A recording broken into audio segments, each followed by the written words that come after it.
सासू माँ, दिल छू लेने वाली कहानी। मोनिका और तुषार इन दोनों ने भागकर शादी कर ली। मोनिका मात्र 20 साल की और तुषार 25 साल का। मोनिका अमीर घर से थी और तुषार मध्यम वर्गीय। मोनिका के घर वालों को इस रिश्ते से विरोध था। उसके पिता को मोनिका के लिए अमीर लड़का चाहिए था। वैसे भी मोनिका के पापा के मुताबिक उसकी शादी करने की उम्र भी नहीं थी। थोड़ी सी समझ आने पर वह तुषार को भूल जाएगी, ऐसा मोनिका के पिताजी को लगता था। तुषार के माता पिता को इस शादी से कोई दिक्कत नहीं थी। मोनिका की पढ़ाई पूरी हो और तुषार को अपने करियर पर अच्छे से ध्यान देना चाहिए, ऐसी उनकी इच्छा थी। बाद में वक्त आने पर वह मोनिका के माँ पापा से बात करेंगे, ऐसा उन्होंने तुषार को बोला था। एक बार मोनिका और तुषार को बाहर घूमते हुए मोनिका के भाई ने देख लिया। मोनिका को ज़बरदस्ती से घर लेकर गया। उसके घर एक ही तमाशा होने लगा। उन्होंने मोनिका का घर के बाहर जाना बंद कर दिया। लास्ट में यह सब देखकर उन दोनों ने भागकर शादी कर ली। मोनिका के घर वालों ने उससे सारे रिश्ते तोड़ दिए। तुम कभी भी खुश नहीं रहोगी, उसे ऐसी बद्दुआ दी। तुषार के घर वालों को उनका विरोध नहीं था, पर उन दोनों का लिया हुआ निर्णय उन्हें पसंद नहीं आया। हमें एक बार बताया तो होता, हम कोई ना कोई मदद कर सकते थे। हम मोनिका के घर वालों से इस बारे में बात करते, ऐसा तुषार को उन्होंने कहा। पर अब जो हुआ सो हुआ। उन्होंने मोनिका को बहू के रूप में स्वीकार किया।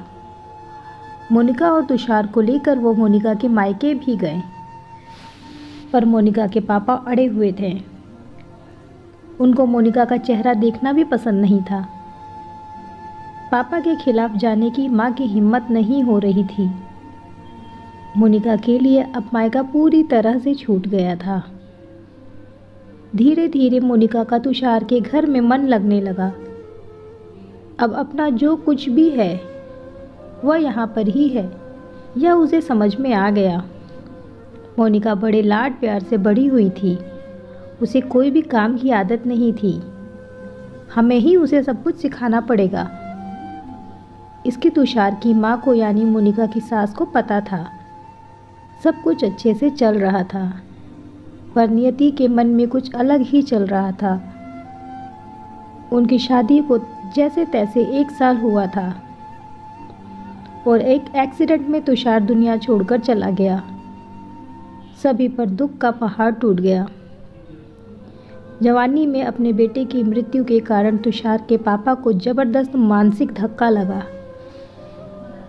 मोनिका भी पूरी तरह से टूट गई थी। अभी तो उनकी गृहस्थी शुरू ही हुई थी। मोनिका के मायके वालों को यह बात मालूम पड़ी, तब भी कोई उसके मायके से नहीं आया। तुषार की माँ इस सब में धैर्य से बर्ताव कर रही थी। तुषार के अंतिम संस्कार का कार्य निपटा कर उन्होंने मोनिका को उसके मायके छोड़ आने का निर्णय पक्का किया। मोनिका उसके मायके जाने के लिए तैयार नहीं थी। उन्होंने मोनिका को बहुत समझाने की कोशिश की। बेटी, तुम्हारे सामने पूरी ज़िंदगी पड़ी है, इसे बर्बाद मत करो। मैं बात करूंगी तुम्हारे माँ पापा से। ज़रूरत पड़ी तो मैं उनके पैर तक पड़ूंगी। उसे समझा कर वह उसे मायके लेकर गए, पर वहाँ भी उन्हें निराशा ही मिली। उसके मायके वालों का गुस्सा मोनिका से जरा भी कम नहीं हुआ था। तुषार की माँ ने बहुत मनाने के बाद भी उन्होंने मोनिका को माफ़ नहीं किया। उसके पापा ने कहा, आपको यह बोझ लग रही होगी तो उसे कुएं में ढकेल दो। तुषार के माँ पापा मोनिका को वापस घर ले आए।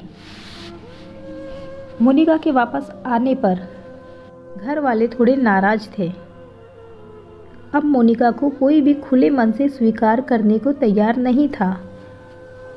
कुलक्षणी, अपशकुनी, पोते को निगल गई मेरे, अब बेटे को भी निकल जाएगी है, ऐसा बोलकर तुषार की दादी मतलब मोनिका की दादी सास उसे ताने दे रही थी। उस वक्त तुषार के पापा की तबीयत बहुत खराब हो रही थी। यह सब मोनिका को सहन नहीं हो रहा था। उसने ठान लिया कि यहाँ से दूर निकल जाना चाहिए। रात को सबके सो जाने के बाद वह निकलने ही वाली थी, तभी उसकी सास जो जाग रही थी, उन्होंने मोनिका को रोका। कहाँ जा रही है? ऐसे पूछा। माँ, मुझे जाने दीजिए, मैं अपशकुनी हूँ। मेरी ही वजह से यह सब हुआ। मैं तुषार की ज़िंदगी में नहीं आती तो हमारी शादी नहीं हुई होती, तो आज वह जिंदा होता। पापा की भी यह अवस्था नहीं होती। मुझे जाने दीजिए, मैं यहाँ नहीं रह सकती। वक्त आने पर आत्महत्या कर लूँगी, पर अब यहाँ नहीं रहूँगी। सच में मेरे यहाँ आने से इस घर की सारी खुशियाँ चली गई। मुझे कोई अधिकार नहीं है यहाँ रहने का। मोनिका रोते रोते सब बोल रही थी। उसकी सास ने उसे पहले शांत किया। मोनिका, तुम दोनों मिले नहीं होते तो, तुम्हारी शादी नहीं हुई होती तो, उस दिन उस ट्रक ड्राइवर ने नशे में गाड़ी नहीं चलाई होती तो, रास्ते पर लोगों ने तुषार को वक्त पर हॉस्पिटल ले गए होते तो। बहुत तो है बेटा, और अब वक्त निकल गया है इन सब बातों का विचार करने का। तुषार तो मेरा बेटा था। मेरी क्या अवस्था हुई होगी इन सब में, एक बार तो विचार किया क्या तुमने? वह तो चला गया और अब तुम भी छोड़कर चली जाओगी मुझे। मोनिका, मुझ पर बोझ थी, इसीलिए मैं तुम्हारे मायके छोड़ने नहीं गई थी। तुम्हारे सामने पूरी ज़िंदगी है, किसी के चले जाने से हम जीना नहीं छोड़ सकते। यहाँ से ज़्यादा तुम वहाँ पर खुश रहोगी, क्योंकि यहाँ तुषार की यादें तुम्हें हमेशा दुख देंगी। ऐसे मैं सोचती थी, पर जाने दो, जो हुआ सो हुआ। अब तुम अपनी पढ़ाई पूरी करो, मैं तुम्हारे साथ दूंगी, और इनकी चिंता के लिए मैं हूँ ना। सिर्फ तुम्हारा साथ चाहिए मुझे बेटा इन सब में। तुषार के जाने से हर कोई परेशान था। हर किसी का बोलने का तरीका अलग हो गया था। तुम्हारा दुख मैं अच्छे से समझ सकती हूँ, पर अब तुम्हें संभलना होगा। लोगों का बोलना नज़रअंदाज करना होगा तुम्हें। मन लगाकर पढ़ाई करनी पड़ेगी। तुम कोई भी गलत फैसला नहीं लोगी, इसका मुझे वचन दो। मैंने मेरा जवान बेटा गंवाया है और अब बेटी को नहीं खोना चाहती। सास की बातें सुनकर मोनिका को रोना आया। उसने सास को गले लगाया। माँ, मैं कहीं नहीं जाऊँगी आपको छोड़कर। अब जैसा बोलेंगे वैसा ही करूँगी। मोनिका की सास भी मन भर के रोई आज। पहली बार उनका दुख फूट फूट कर बाहर आया था। आगे मोनिका ने मन लगाकर पढ़ाई की। बहू नहीं, वह उस घर की बेटी बनी।